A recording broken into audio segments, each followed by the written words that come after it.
सबसे पहले हम बात करेंगे एयरलाइन संकट की।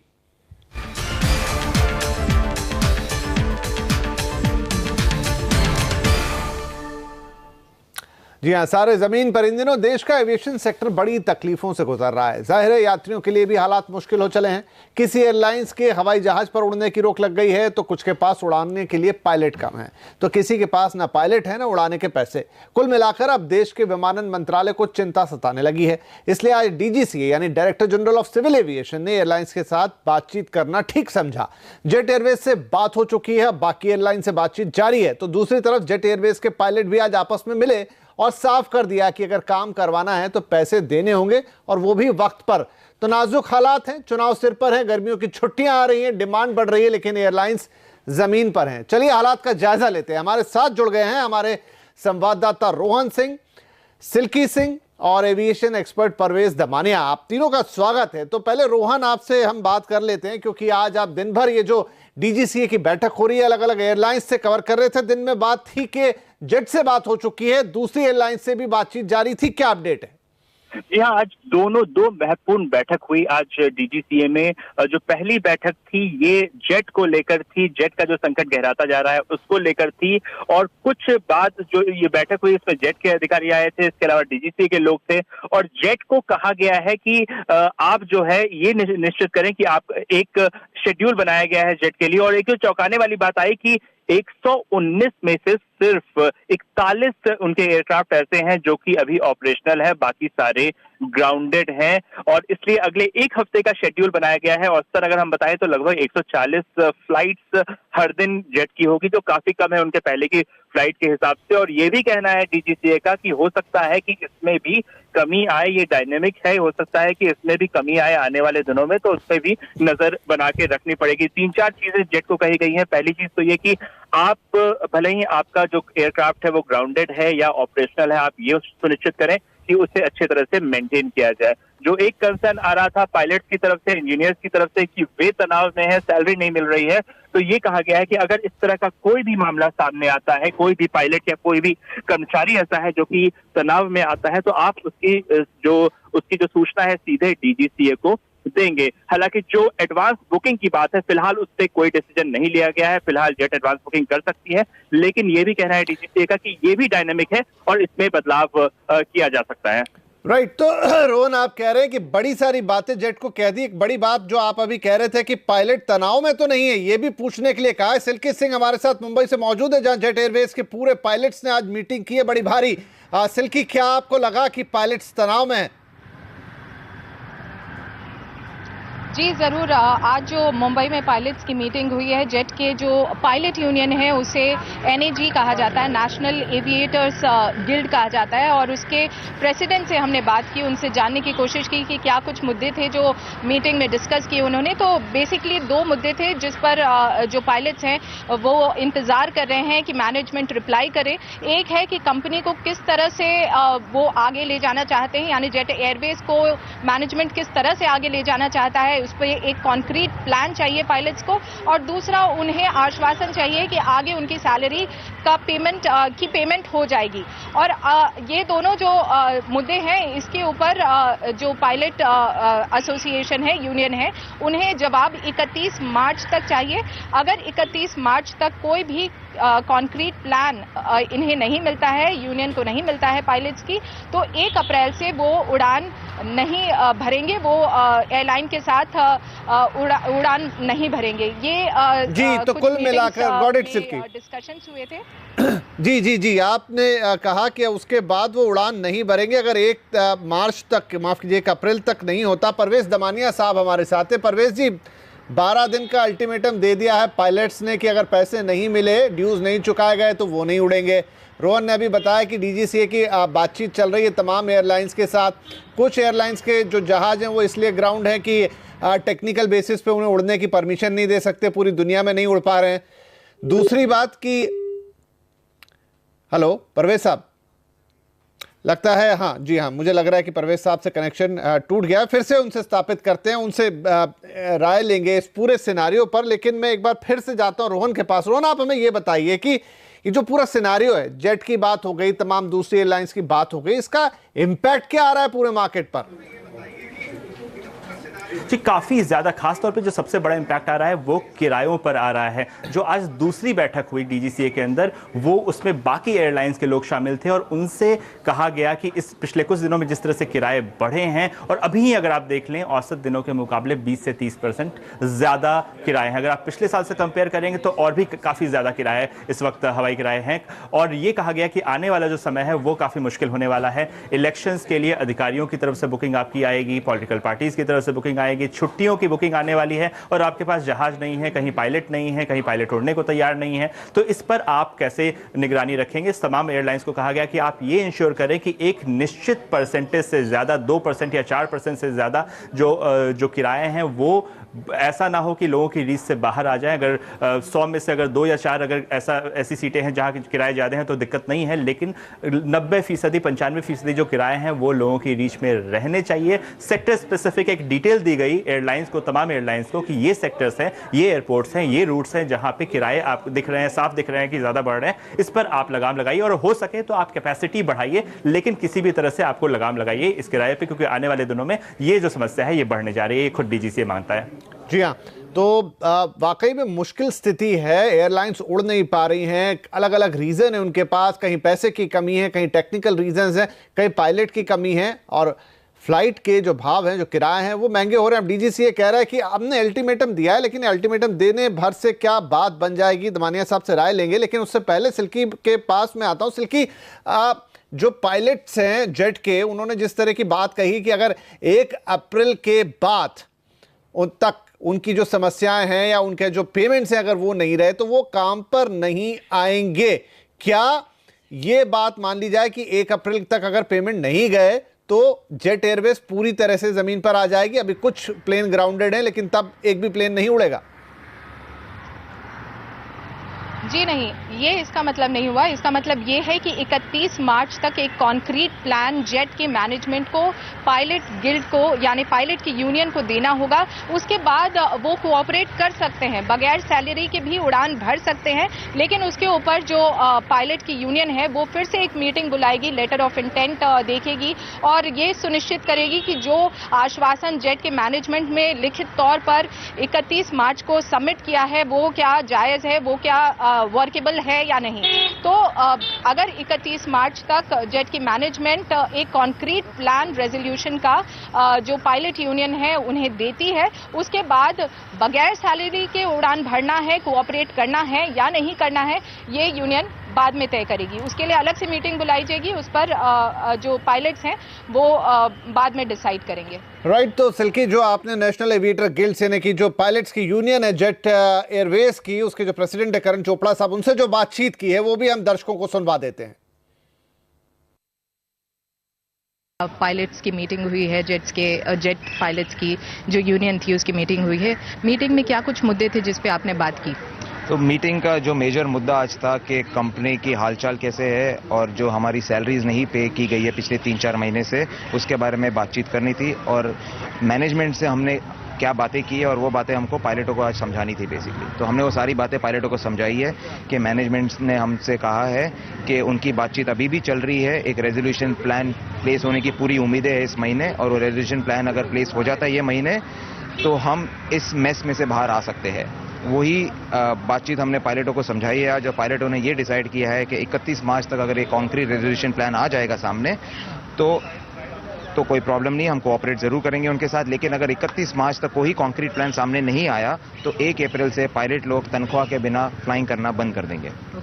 लेकिन फिलहाल जो तनख्वाह है वो 3 महीने की बची हुई है। अगर कॉन्क्रीट प्लान आपको 31 मार्च तक मिल भी जाता है तो क्या बगैर सैलरी के भी आप 1 अप्रैल को एयरलाइन के साथ फ्लाई करेंगे? तो स्टेप बाय स्टेप लेंगे हम। बेसिकली हम पहले देखना चाहेंगे कि लेटर ऑफ इंटेंट वो इन्वेस्टर से आता है कि नहीं और इंटरिम फंडिंग होती है कि नहीं। वो कॉल हम थोड़ा बाद में लेंगे। जैसे ये स्टेप पहला कंप्लीट हो जाएगा उसके बाद हम फिर पायलट की मीटिंग बुलाएंगे और हम फिर नवा फैसला लेंगे कि हमें आगे कैसे बढ़ना चाहिए। चलिए, तो काफी हद तक साफ है कि पूरा मामला सैलरी वेजेस पे टिका हुआ है। यहाँ पर पायलट काफी नाराज लग रहे हैं और फिर भी एक रेजोल्यूशन प्लान अगर उन्हें मिलता है, उनका कहना है, तो दोबारा से विचार कर सकते हैं। लेकिन हालात कुल मिलाकर अच्छे नहीं दिख रहे, क्योंकि अगर किसी एक एयरलाइन की बात होती तो बात समझ में आती। एक एयरलाइन को पैसे की कमी है, दूसरी एयरलाइंस के पास पायलट्स नहीं है, या कुछ और इश्यूज भी हो सकते हैं जो हमें इस तरह से दिख रहे हैं कि पायलट्स की कमी है।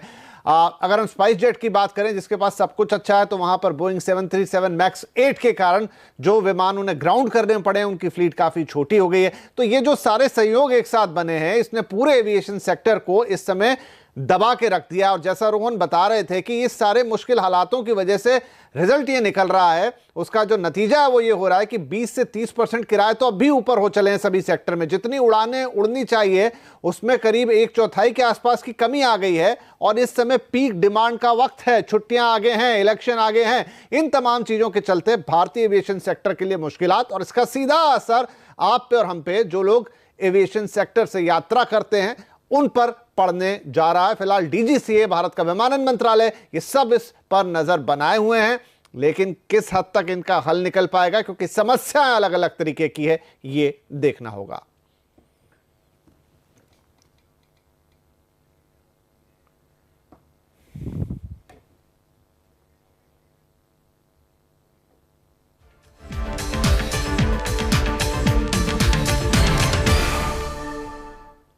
चलिए, तो यहां पर हमने बात की एयरलाइंस की, और अब हम बात कर लेते हैं थोड़ा बाजार की, क्योंकि आज बाजार ये लगातार 7वां दिन था जब बाजार हरे निशान में बंद होने में कामयाब रहा है। हालांकि सुस्त शुरुआत थी, बाजार के आखिरी 1.5 घंटे में जोरदार रफ्तार भी पकड़ी उसने। लगातार 7वें ट्रेडिंग सेशन में निफ्टी ने मजबूती को कायम रखा, 11,530 के करीब बंद हुआ। 14 सितंबर 2018 के बाद आज निफ्टी 11,500 के स्तर के पार बंद हुआ है। वहीं सेंसेक्स ने करीब 260 अंकों की आज बढ़त बनाई। बैंक निफ्टी 29,750 के पार पहुंचा, तो मिड कैप में भी हरियाली देखने को मिली। पिछले 7 ट्रेडिंग सेशंस में निफ्टी जहां 4.5% मजबूत हुआ है, वहीं बैंक निफ्टी करीब 7.25% चढ़ा है। रिलायंस इंडस्ट्रीज और आईटीसी जैसे इंडेक्स दिग्गजों ने आज बाजार में जोश भरने का काम किया। वहीं रुपए में कमजोरी से आईटी शेयरों में भी खरीदारी लौटती हमने देखी है, लेकिन ऑटो शेयर आज भी पस्त नजर आए। ऑटो कंपनियों का प्रोडक्शन घट रहा है, और यही जो दबाव है उसकी वजह से कमजोरी देखने को मिली। गांव-गांव तक इंटरनेट पहुंचाने के लिए शुरू की गई भारत नेट योजना फ्लॉप साबित हो रही है। ये हम नहीं कह रहे, बल्कि नीति आयोग के सीईओ का ऐसा मानना है। सीएनबीसी आवाज को मिली एक्सक्लूसिव जानकारी के मुताबिक नीति आयोग के सीईओ ने इस बारे में प्रधानमंत्री कार्यालय को एक चिट्ठी लिखी है, और अब इस योजना में बदलाव की तैयारी की जा रही है। पूरी खबर जानने के लिए हम बात करेंगे लक्ष्मण रॉय से। लक्ष्मण, आखिर नीति आयोग क्यों इस योजना से खुश नहीं है, और अब इस योजना में किस तरह के बदलाव की तैयारियां हैं? दरअसल सरकार ने एक योजना की शुरुआत की थी, उसका नाम था भारत नेट। इसका मकसद ये था कि देश के ग्राम पंचायतों तक इंटरनेट की सुविधा पहुंचाई जाए, वाईफाई की सुविधा पहुंचाई जाए, ताकि गांव के लोग ऑनलाइन बैंकिंग सुविधा का फ़ायदा उठाएं, सरकार की ऑनलाइन सुविधाओं का फ़ायदा उठा सके। बार बार सरकार की तरफ से दावा भी किया जा रहा था कि 1 लाख तक ग्राम पंचायतों को इसमें जोड़ दिया गया है, लेकिन अब सूत्र बता रहे हैं कि नीति आयोग इस योजना की सफलता को लेकर काफ़ी ज़्यादा खफा है। और नीति आयोग के सीईओ अमिताभ कांत ने इस बारे में एक चिट्ठी भी लिखी है प्रधानमंत्री कार्यालय को। चिट्ठी में कहा गया है कि योजना पूरी तरह से सफलतापूर्वक लागू नहीं किया गया। अगर योजना को इसी तरह लागू किया गया तो इस योजना के तहत जितना भी निवेश किया गया था वो पूरा निवेश बर्बाद हो जाएगा। आपको बता दूं कि इस योजना के तहत करीब 45,000 करोड़ रुपए का निवेश किया जाना प्रस्तावित है। नीति आयोग ने अपनी चिट्ठी में भी कहा है कि 1 लाख गांवों तक, ग्राम पंचायत तक वाईफाई की सुविधा, ब्रॉडबैंड की सुविधा पहुंचाने का लक्ष्य रखा गया था, लेकिन मुश्किल से 11,000 ग्राम पंचायतों तक ये सुविधा अभी शुरू हो पाई है। और ऐसा क्यों नहीं हो पाया है, इसके पीछे 3 वजह है। पहली वजह तो यह है कि निजी कंपनियां बहुत ज़्यादा दिलचस्पी नहीं दिखा रही हैं। दूसरा, कारोबार के लिहाज से वहाँ ब्रॉडबैंड की सुविधा पहुँचाना बहुत ज़्यादा फायदेमंद नहीं है। और तीसरा, उसका रखरखाव करना काफ़ी ज़्यादा मुश्किल हो रहा है। नीति आयोग के सीईओ की चिट्ठी के बाद प्रधानमंत्री कार्यालय ने इस मुद्दे पर एक बैठक बुलाई और इस योजना को फिर से समीक्षा करके नए सिरे से लागू करने पर विचार किया गया। मिसाल के तौर पर अलग अलग एजेंसियों के भरोसे इस योजना को लागू करने के लिए ना छोड़ दिया जाए, बल्कि सिर्फ एक एजेंसी BBNL जो कि सरकारी कंपनी है उसके भरोसे रखा जाए। निजी कंपनियों को इस बात के लिए प्रेरित किया जाए कि वो गाँव में जाकर के इंटरनेट की सुविधा पहुँचाएँ। तो इस तरह से अलग अलग विकल्पों विचार किया जा रहा है, और हो सकता है कि जल्द ही योजना नई शक्ल में आपको जमीन पर दिखे, ताकि गांव-गांव तक इंटरनेट की सुविधा पहुंच सके।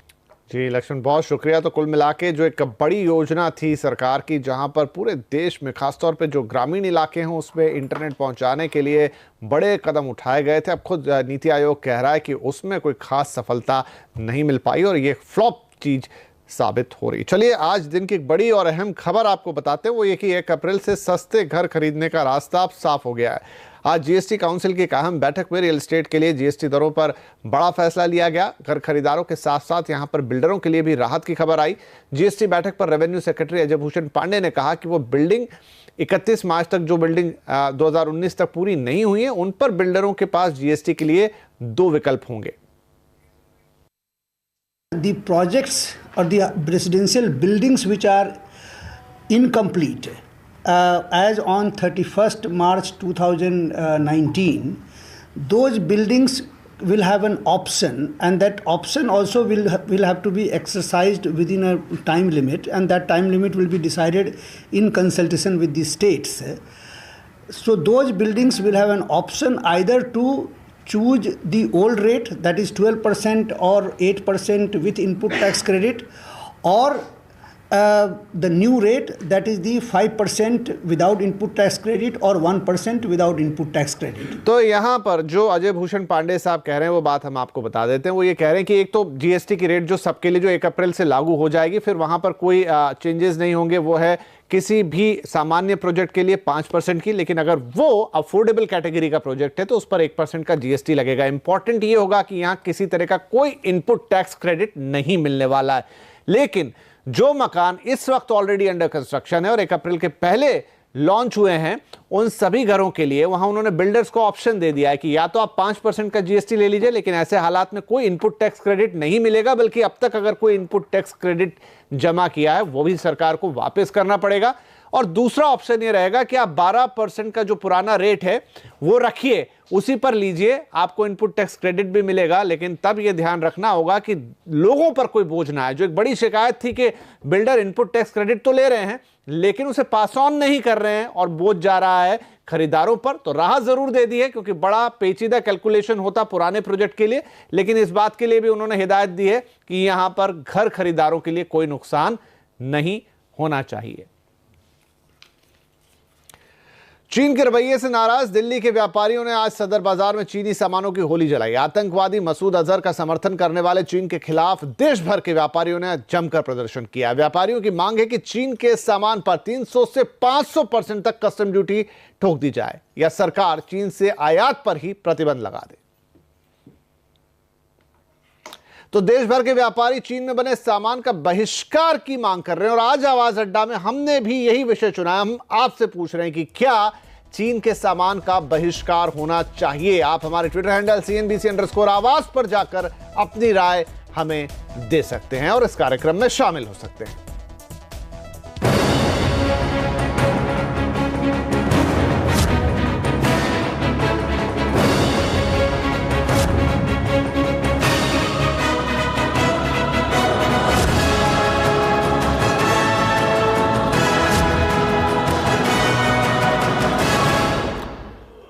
गोवा विधानसभा के मौजूदा स्पीकर प्रमोद सावंत अब गोवा के 11वें मुख्यमंत्री बन गए हैं। कल रात उन्हें राजभवन में शपथ दिलाई गई। उनके अलावा महाराष्ट्र गोमांतक पार्टी के रामकृष्ण धाविलकर और गोवा फॉरवर्ड पार्टी के विजय सरदेसाई को डिप्टी चीफ मिनिस्टर भी बनाया गया है। 40 सीटों वाली विधानसभा में अभी 36 विधायक हैं और बीजेपी के नेतृत्व वाले गठबंधन में 21 विधायक शामिल है। इसमें 12 विधायक खुद बीजेपी के और 3 विधायक एमजीपी और गोवा फॉरवर्ड के 3 दोनों के और 3 निर्दलीय विधायक हैं। गोवा के नए मुख्यमंत्री प्रमोद सावंत ने कहा है कि वो कल यानी बुधवार को विधानसभा में अपना बहुमत साबित करेंगे और सभी पार्टियों को साथ में लेकर काम करना चाहेंगे। हमारे पास 21 एमएलए हैं, तो फिर डेफिनेटली वी आर कॉन्फिडेंट हम फ्लोर टेस्ट में कोई प्रॉब्लम नहीं रहेगा, फ्लोर टेस्ट हम पास हो जाएंगे। कांग्रेस का क्या कहना है ये मुझे दोहराना नहीं चाहिए और मैं नहीं उस पर बात करता हूँ, लेकिन जो हमारे कोalition पार्टनर्स हैं वो होल हार्टेडली विद अस, उनके साथ में हमारी पूरी बैठक होके जो कुछ फॉर्मूला डिजाइन करना है, not for the temporary but it is for the 3 years we have design, और सबको साथ लेके सबका साथ सबका विकास। अपनी गंगा यात्रा के दूसरे दिन आज प्रियंका गांधी मिर्जापुर पहुंची। उनके कार्यक्रम में कुछ बदलाव किए गए। अब प्रियंका सीतामढ़ी भदोही से मिर्जापुर सड़क मार्ग से पहुंची। इसके बाद प्रियंका कार से ही विंध्याचल गई। विंध्याचल मंदिर में प्रियंका की मौजूदगी में ही लोगों ने मोदी मोदी के नारे भी लगाए। विंध्याचल में दर्शन पूजन के बाद उन्होंने लोगों से बातचीत की। इससे पहले भदोही में वो एक पार्टी कार्यकर्ता के घर पर भी गई। उन्होंने बुनकरों और शिक्षा मित्रों के साथ बातचीत की। भदोही के सीतामढ़ी में सीता समाहित स्थल, महर्षि वाल्मीकि आश्रम और लवकुश जन्म स्थल पर भी वो पहुंची और पूजा अर्चना की। भदोही में प्रियंका ने योगी सरकार पर भी निशाना साधा। वो रिपोर्ट कार्ड जो है जमीन पे आकर जरा देखें कि क्या स्थिति है। ये रिपोर्ट कार्ड प्रचार ये लगता बहुत अच्छा है, लेकिन जमीन पे कुछ नहीं है। मैं रोज लोगों से मिल रही हूँ, रोज मुझे यही पता चल रहा है कि चाहे किसान हो, नौजवान हो, स्टूडेंट हो, शिक्षा मित्र हो, आंगनवाड़ी, आशा बहू, सब प्रताड़ित हैं। उनको कुछ नहीं मिला। कहीं कहीं ऐलान हुआ है कि 17,000 की आपको वेतन मिलेगा और आज तक नहीं मिला है। तो प्रियंका गांधी योगी सरकार पर निशाना साध रही। इधर न्यूज 18 इंडिया के एजेंडा इंडिया कार्यक्रम में योगी आदित्यनाथ और पूर्व मुख्यमंत्री अखिलेश यादव आए और उन्होंने अपनी अपनी बात रखी। योगी आदित्यनाथ ने कहा कि इस बार मोदी की सुनामी में सारे गठबंधन उड़ते हुए दिखाई देंगे। बीजेपी पार्टी 74+ सीटें जीतेगी तो वहीं देश में प्रचंड बहुमत के साथ फिर से मोदी की सरकार बनेगी। जहां पर ठोक बजा करके अच्छा कैंडिडेट देंगे तो वहां पर तो त्रिकोणीय संघर्ष में वे लोग अपने को लाने में कुछ जगह सफल होंगे, लेकिन शेष जगह पर एक तरफा भारतीय जनता पार्टी होगी और भारतीय जनता पार्टी का प्रत्याशी इस वेब में जो मोदी जी के प्रति है और मोदी जी की उपलब्धियों से जो सुनामी आएगी, इस सब सुनामी में आप देखेंगे कि सपा बसपा का गठबंधन हो या कांग्रेस का गठबंधन, ये सब उड़ते हुए दिखाई देंगे। कहीं इनका वजूद दिखाई नहीं देगा। भारतीय जनता पार्टी 74+ के लक्ष्य को प्राप्त करेगी और मोदी जी के नेतृत्व में पूरे देश के अंदर प्रचंड बहुमत की सरकार बनेगी। तो योगी कह रहे हैं कि 74 आएंगे उत्तर प्रदेश में और पूरे देश में आएगी मोदी सरकार। इसी कार्यक्रम में सपा अध्यक्ष अखिलेश यादव ने महागठबंधन के कंफ्यूजन पर सफाई दे डाली। उन्होंने कहा कि कांग्रेस पार्टी ने चुनाव से ठीक पहले इतना बड़ा कंफ्यूजन पैदा कर दिया है कि ये बीजेपी के लिए फायदे का काम हो गया है। अब जब चुनाव बिल्कुल दरवाजे पे खड़ा है, उस समय अगर आप कोई कंफ्यूजन करेंगे तो जो बड़ी लड़ाई है किसानों की, नौजवानों की, गरीबों की, वो लड़ाई कमजोर होती नजर आ रही हो। तब जिससे लड़ना है हमें, जिससे मुकाबला है, उस पे सबसे बड़ी ताकत है ध्यान हटाने की। ये लोकतंत्र में नई परिभाषाएं आई हैं, नई तरीके से चुनाव हो रहे हैं। जहां ब्रांडिंग एंड मार्केटिंग की बात हो और जिसके पास ध्यान हटाने की ताकत हो, तो मैं समझता हूं कंफ्यूज नहीं होना चाहिए। जो फैसला ले लिया गया है उसी फैसले पर आगे बढ़ना चाहिए। कर्नाटक में आज एक बड़ा हादसा हुआ है। कर्नाटक के धारवाड़ में एक 5 मंजिला अंडर कंस्ट्रक्शन बिल्डिंग गिर गई। बिल्डिंग के गिरने से 2 लोगों की मौत हो गई और 6 लोग घायल हैं। वहीं बिल्डिंग के नीचे अभी भी 80 से ज़्यादा लोगों के दबे होने की आशंका है। स्थानीय लोग बचाव कार्य में लगे हुए हैं। पुलिस और बचाव दल भी लोगों की मदद कर रहे हैं। Xiaomi ने आज अपना सबसे सस्ता entry level smartphone Redmi Go भारतीय बाजार में उतार दिया है। Redmi Go की कीमत 4,500 रुपये रखी गई है। ये Xiaomi का पहला फोन है जो Android Go एडिशन पर काम करेगा। Redmi Go में 5 इंच का HD डिस्प्ले है। Redmi Go में 1 GB की रैम है, 8 GB का इंटरनल स्टोरेज भी है। ये स्मार्टफोन 20 से ज़्यादा भारतीय भाषाओं को सपोर्ट कर सकता है और उसमें गूगल असिस्टेंट भी हिंदी सपोर्ट के साथ आ रहा है। फ़ोन में 8 मेगापिक्सल का रियर कैमरा है। सेल्फी के लिए 5 मेगापिक्सल का फ्रंट कैमरा दिया गया है और फ़ोन की कीमत है 4,500 रुपये। चलिए, रोज की तरह एक गुजारिश आपसे फिर से, TRAI के नए नियम के मुताबिक क्या आपने अपने चैनलों का चुनाव कर लिया है? अगर नहीं तो फिर जल्दी कर लीजिए और आवाज़, कलर्स और MTV जैसे अपने पसंदीदा चैनलों का चुनाव कर लें, उन्हें अपने बुके में डाल लें। आपको फिर बता दें कि आप सिर्फ 1 रुपये प्रतिदिन में चुन सकते हैं कलर्स वाला वैल्यू पैक, जिसमें आपको मिलेंगे आपके सभी मनपसंद चैनल सिर्फ 1 रुपये प्रतिदिन में।